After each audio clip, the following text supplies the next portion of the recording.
খাতুন, প্রভাষক বাংলা, ডাক্তার Abubakar high school and college, তার আছেন। সুপ্রিয় শিক্ষার্থীরা, তোমরা কেমন আছো? আশা করি ভালো আছো। তোমরা জানো কোভিড-19 আক্রমণে সারা বিশ্ব ক্ষতিগ্রস্ত, শিক্ষা ব্যবস্থা ক্ষতিগ্রস্ত। শিক্ষার প্রতি সামান্য খুশি নেওয়ার জন্য ডাক্তার Abubakar high school and college কর্তৃপক্ষ অনলাইন ক্লাসের আয়োজন করেছে। এই অনলাইন ক্লাসে তোমাদের সবাইকে জানাই আন্তরিক অভিনন্দন ও শুভেচ্ছা। প্রিয় শিক্ষার্থীরা, তোমরা স্বাস্থ্যের প্রতি গুরুত্ব দেবে এবং মাদক থেকে দূরে থাকবে এবং সর্বদা সতর্ক অবলম্বন করবে। আজকে আমাদের আলোচ্য বিষয় বাংলা সমাস।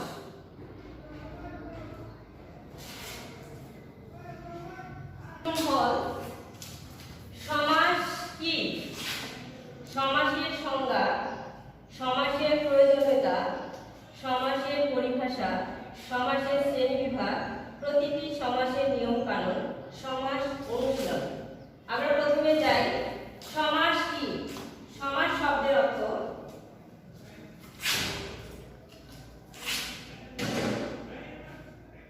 সমাস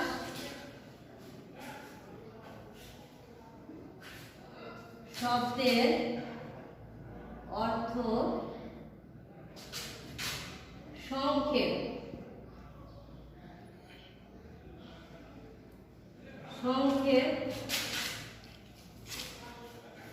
মিলন,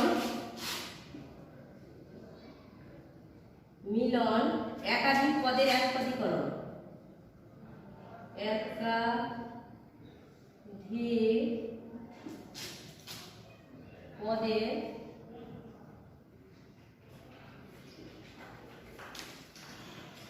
একাধিক পদের একপদীকরণ।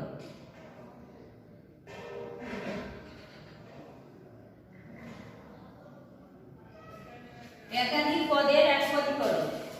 আমরা প্রথমে জানলাম সমাস অর্থ, সমাস শব্দের অর্থ মিলন, একাধিক পদের একপদীকরণ। সমাস সম, যোগ, অস,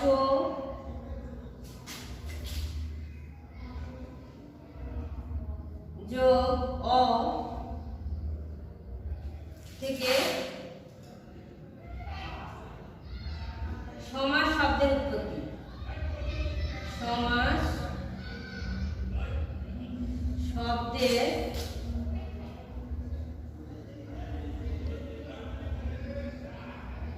উৎপত্তি। তাহলে আমরা জানলাম সমাস কি। সমাস শব্দের অর্থ সংক্ষেপ, মিলন, একাধিক পদের একপদীকরণ। সমযোগ, অসযোগ অ থেকে সমাস শব্দের উৎপত্তি। এর উদাহরণ দিই।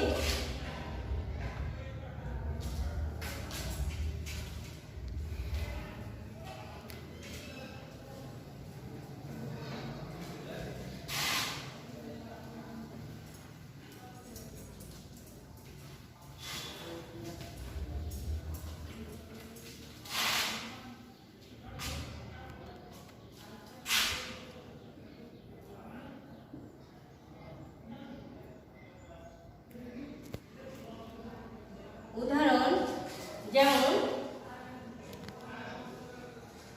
সিংহ,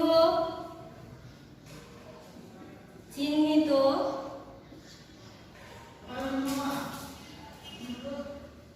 আসন সমান সিংহাসন। আমরা বলেছিলাম এক বা একাধিক পদে আসলে সমাস শব্দের অর্থ সংক্ষেপণ, মিলন।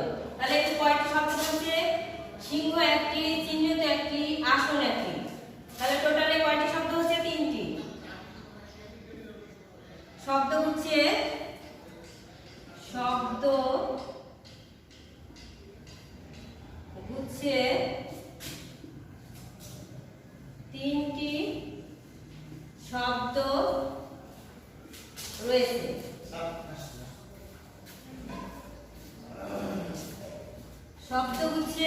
তিনটি শব্দ রয়েছে। আরো একটি উদাহরণ আমরা দিতে পারি।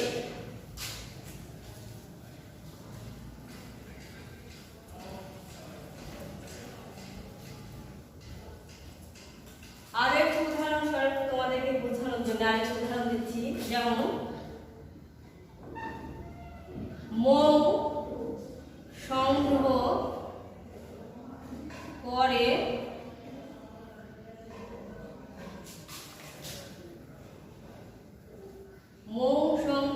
করে যে মাছি সমান মৌমাছি।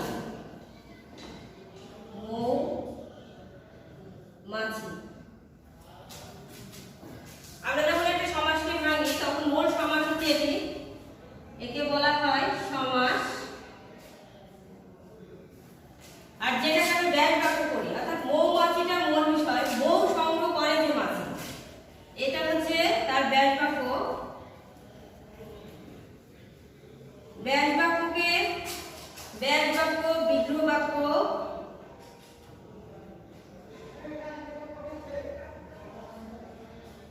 বা সমাস বাক্য বলা হয়। সমাস বাক্য বলে।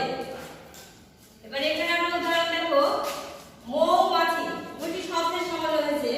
মৌ অর্থ মধু আর মাছি মানে প্রাণী।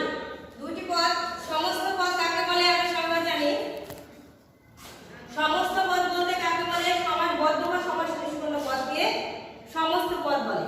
অর্থাৎ সমস্ত পদ হচ্ছে মৌ মাছি, এটা হচ্ছে সমস্ত পদ।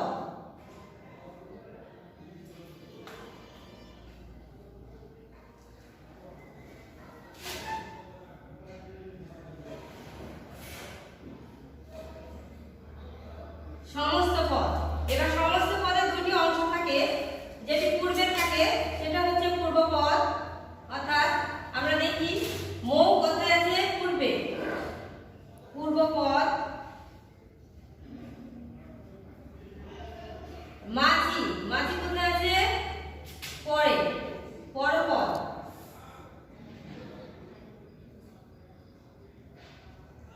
পরপদ। এবার মৌ সংগ্রহ করে যে মাছি, এখানে কয়টি শব্দের সমন্বয়ে সমাস হয়েছে?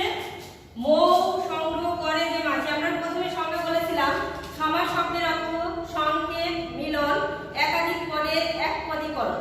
তাহলে আমরা এখানে উদাহরণস্বরূপ দেখো, মৌ সংগ্রহ করে যে মাছি, এখানে যখন আমরা আসবো তখন বিষয়টা আরেকটু পরিষ্কার হবে। দেখো বিষয়টা, মৌ সংগ্রহ করে যে মাছি, এখানে কয়টি শব্দ আছে বা পদ আছে? মৌ একটি আছে, সংগ্রহ একটি আছে, পরে একটি আছে, যে আছে, মাছি আছে। তাহলে মোট কত হচ্ছে? পাঁচটি। পাঁচটি পদের সমন্বয়ে এক পদে গঠন করা হয়েছে। অর্থাৎ আমরা প্রথমে সংজ্ঞায় বলতে পারি, প্রথম সংজ্ঞাটার বিষয় হচ্ছে আমরা কি বলেছিলাম? সমাস শব্দের অর্থ সংক্ষেপ, অর্থাৎ সংক্ষেপণ। তাহলে সংক্ষেপণে আমরা পাঁচটি শব্দকে এক পদে যখন রূপান্তর করব তখন কি হবে? এক পদীকরণ। এক পদীকরণ। দ্বিতীয় বলেছিলাম, দ্বিতীয় শব্দের কথা বলেছিলাম সংক্ষেপণ। মৌ সংগ্রহ করে যে মাছি, দ্বিতীয় বলেছিলাম মৌ সংগ্রহ করে যে মাছি, অর্থাৎ সংক্ষেপে আমরা বললাম মৌমাছি। তাহলে এটা কি হলো? 2 নম্বর সংক্ষেপণ। 3 নম্বর আমরা বলেছি পদের মিলন। অর্থাৎ মৌ সংগ্রহ করে যে মাছি যদি না বলে বলতাম মাছি মৌ সংগ্রহ করে, তাহলে কি পদের মিলন হতো? হতো না। অতএব আমাদের এটা পরিষ্কার হয়, মৌ সংগ্রহ করে যে মাছি, এটা হচ্ছে পদের মিলন। এক একটি পদের সঙ্গে আরেকটি পদের যে মিলন, সেটা হচ্ছে পদের মিলনে আসছে, পদের মিলন।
সমাসের কয়েকটি পরিভাষা।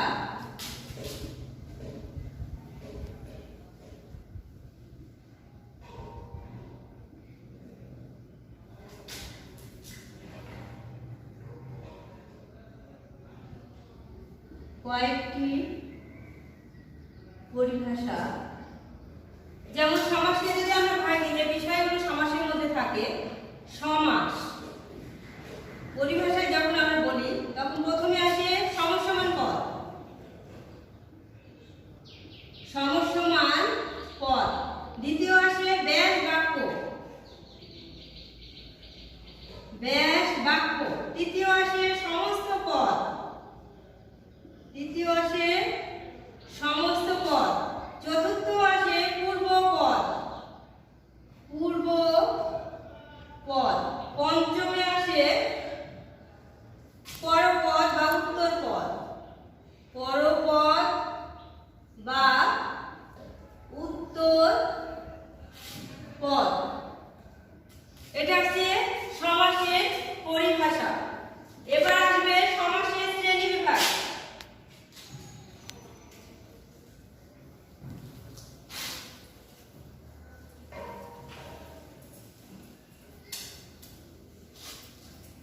সমাসের শ্রেণীবিভাগ।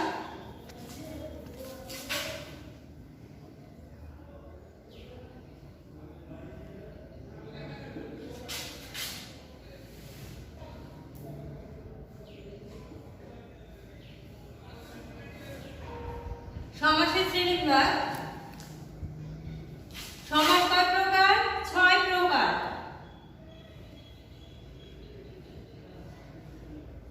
6 প্রকার। 6 প্রকারের মধ্যে প্রথম আমরা জানি 1 নম্বর দ্বন্দ্ব সমাস। দ্বন্দ্ব সমাস। 2 কর্মধারয় সমাস, কর্মধারয় সমাস। 3 তৎপুরুষ সমাস, তৎপুরুষ সমাস। 4 বহুব্রীহি সমাস, বহুব্রীহি সমাস। 5 দ্বিগু সমাস, দ্বিগু সমাস। 6 অব্যয়ীভাব সমাস, অব্যয়ীভাব সমাস। এগুলো 6 প্রকার সমাস। প্রথমে আমরা জানি দ্বন্দ্ব সমাস, কর্মধারয় সমাস, তৎপুরুষ সমাস, বহুব্রীহি সমাস, দ্বিগু সমাস ও অব্যয়ীভাব সমাস।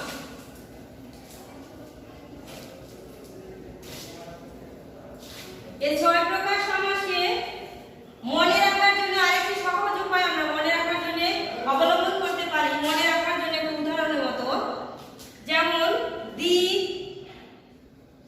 অত, বদ, দোয়া। অর্থাৎ সমাজকে সহজে মনে রাখার যে উপায়, দিকে আমরা কি পাই? দ্বিগু সমাস। দ্বিগু সমাস কয়ে পাই? দেখো কয়ে কর্মধারয় সমাস, কর্মধারয় সমাস। 3 অয়ে পাই অব্যয়ীভাব সমাস, অব্যয়ীভাব সমাস। তারপরে আছে তয়ে হচ্ছে তৎপুরুষ সমাস, তৎপুরুষ সমাস। বয়ে বহুব্রীহি সমাস,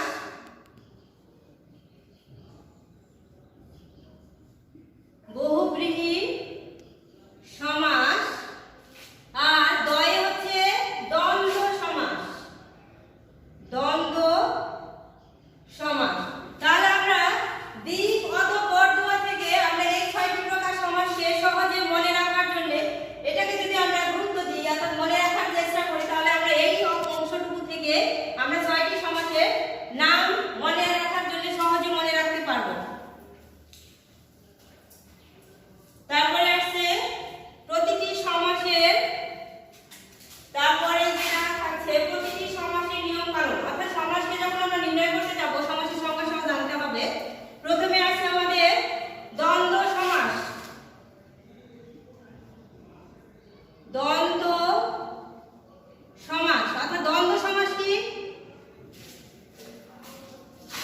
উভয় পদ প্রধান সমাস। দ্বন্দ্ব সমাস হচ্ছে উভয় পদ প্রধান সমাস, যেমন ভাই বোন সমান ভাই ও বোন। মাতা পিতা মাতা পিতা সমান মাতা ও পিতা। আমরা জানি দ্বন্দ্ব সমাসের সংজ্ঞায় যে দ্বন্দ্ব সমাস মানে উভয় পদ প্রধান সমাস এবং এর ব্যাসবাক্য এ ও এবং আর, এই তিনটি সমাসের সংযোজক অর্থাৎ ব্যাসবাক্য হয় দ্বন্দ্ব সমাসের ও এবং আর। এবার আমরা 2 নম্বর সমাসে যাই। 2 নম্বরে যাই কর্মধারয় সমাস। কর্মধারয় সমাস। কর্মধারয় সমাসে আমরা প্রথমে সংজ্ঞাকারে বলতে পারি বিশেষ ও বিশেষণ পদের সমন্বয়ে যে সমাস হয় এবং যে সমাসে পরপদে অর্থ প্রাধান্য পায় সেটা হচ্ছে কর্মধারয় সমাস। যেমন আমরা উদাহরণে বলতে পারি নীল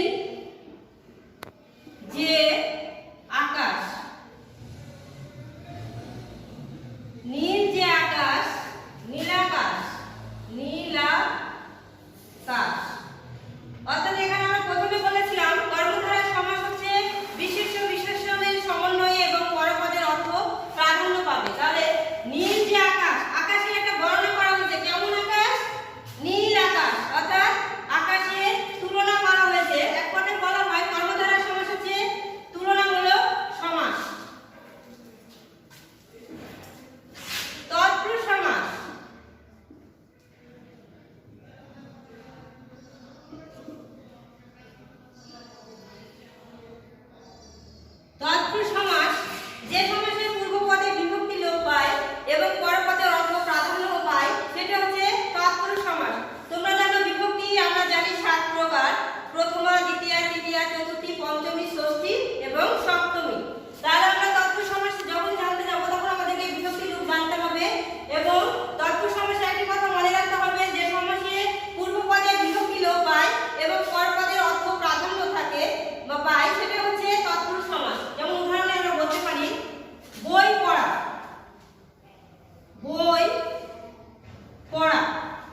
দ্বিগু সমাস।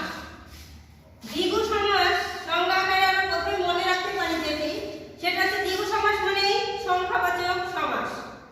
যে সমাসের পূর্বপদের সংখ্যা বোঝাবে এবং সমাহার সমষ্টি থাকে এবং পরপদের অর্থ প্রাধান্য পায়, সেটা হচ্ছে দ্বিগু সমাস। তাহলে আমরা যখন সমাস নির্ণয় করব, প্রথমে সংখ্যাটা দিকে লক্ষ্য রেখে আমরা সমাস নির্ণয় করতে গেলে বুঝতে পারবো সমাসের প্রকারভেদে দ্বিগু সমাস কোনটাকে বোঝাচ্ছে। তাহলে আমি প্রথমে যদি একটা উদাহরণ দিই, দেখো ত্রিফলা।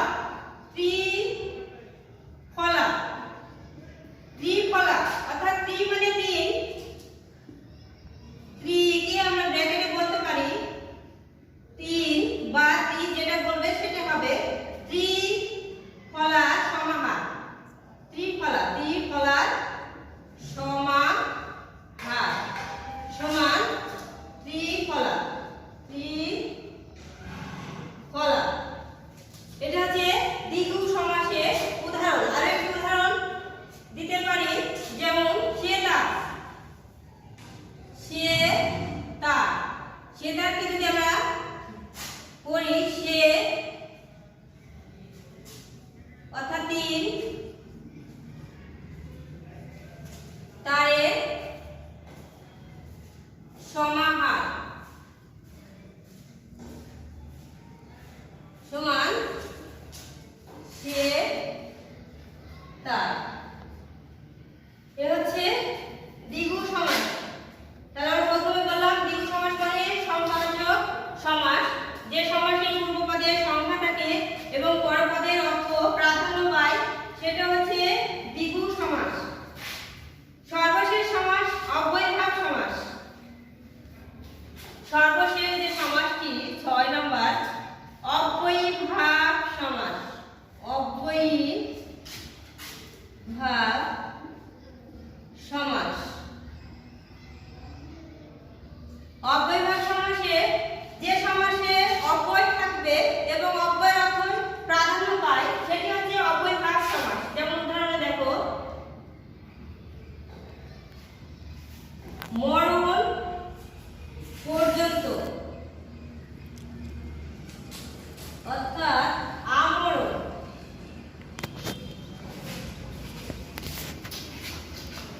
আরো একটা উদাহরণ দিতে পারি, যেমন ভাতের অভাবকে আমরা যদি করি হা ভাত, হা ভাত সমান ভাতের অভাব,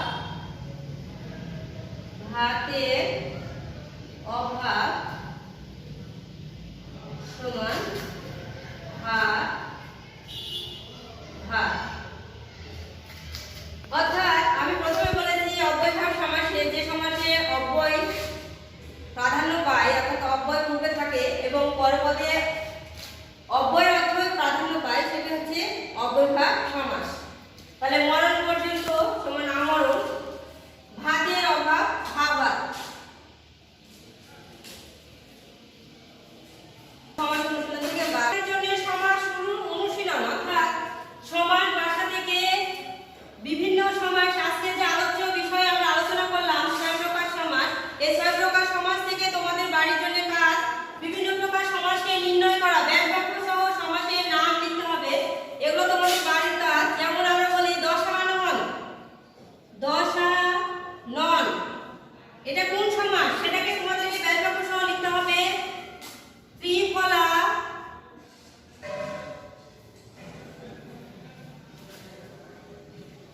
ফুলকুমারী,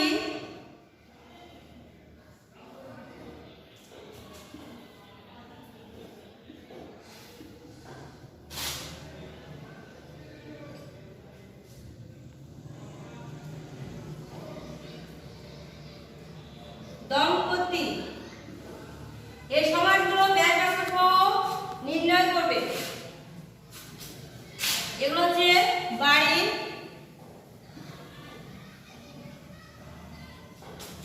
কাজ, ব্যাস বাক্য সহ সমাস নির্ণয়। আজকের অনলাইন ক্লাসের আলোচ্য বিষয়, যে বিষয় নিয়ে আমি আলোচনা করলাম, সেটা হচ্ছে বাংলা সমাস। আজকের অনলাইনে ক্লাসের শেষ পর্যায়ে আসছি। ক্লাস শেষ করার